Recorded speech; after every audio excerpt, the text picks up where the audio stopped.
और मज़ीद जो है यहाँ पर सुहागा आप लोग ले सकते हैं। सुहागे को शहद के अंदर मिक्स करके इसका लेप बनाकर ये भी बच्चों के गम्स के ऊपर जो है वो इस्तेमाल करवाया जा सकता है। ठीक हो गया। अच्छा, जहाँ तक बड़े लोगों की बात है तो प्रिकॉशंस के तौर पर यही चीज़ है कि आप लोग अपनी दांतों की सफाई का ख्याल रखिए। खाना खाने से पहले, खाना खाने के बाद कुल्ली करने का एहतमाम कीजिए। दांतों को साफ़ सुथरा रखिए।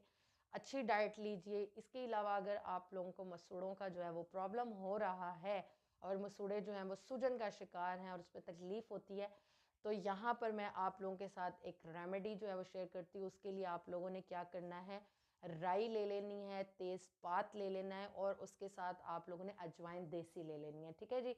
ये तीनों इंग्रेडिएंट्स आप लोग इक्वल क्वांटिटी के अंदर लेंगे, यानी अगर 40-40 ग्राम ले रहे हैं तो तीनों चीज़ों को आप लोग 40-40 ग्राम्स ही लेंगे और इसके अंदर 120 ग्राम आप लोग जो है वो गंधक आंवला साल